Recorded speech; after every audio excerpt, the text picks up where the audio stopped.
This incident happened last November. I had taken a week off, primarily to enjoy a less busy weekend.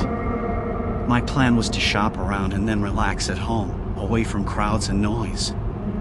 That day, I drove through the snow, visited a few stores, and returned to my apartment before 7 p.m. After returning, I rested for a while and then sat on the sofa with some newly bought snacks to watch TV. A tiring day made me feel drowsy. However, around 8:30 p.m., the intercom system of my apartment buzzed, indicating someone outside wanted to come in. I didn't expect any visitors, so I was somewhat curious.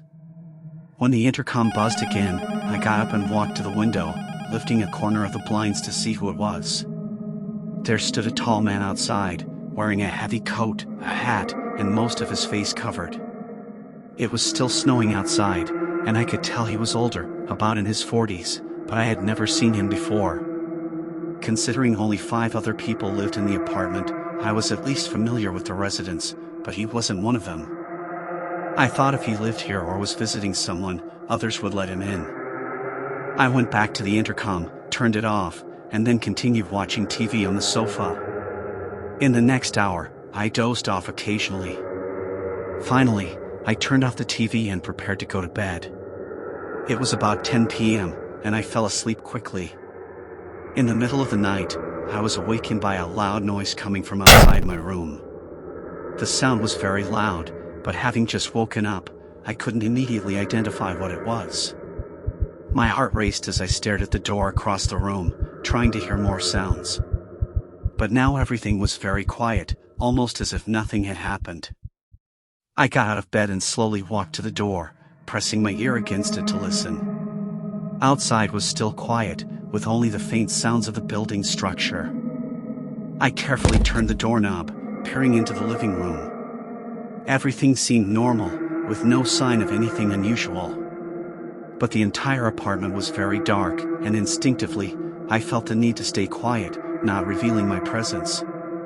So I didn't turn on the lights, walked through the living room, and approached the front door.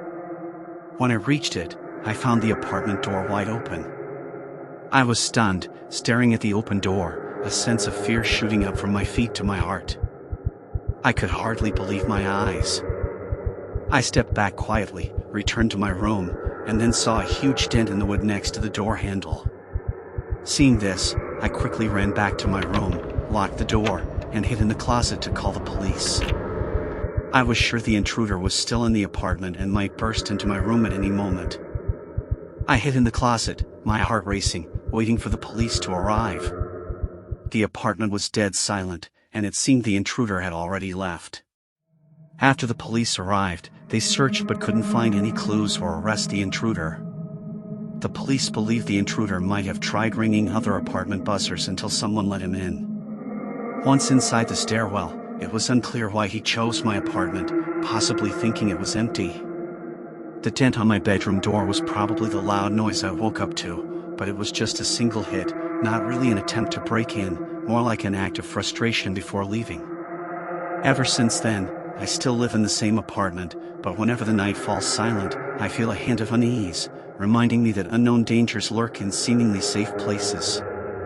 Who the person was and what they wanted remains an unsolved mystery.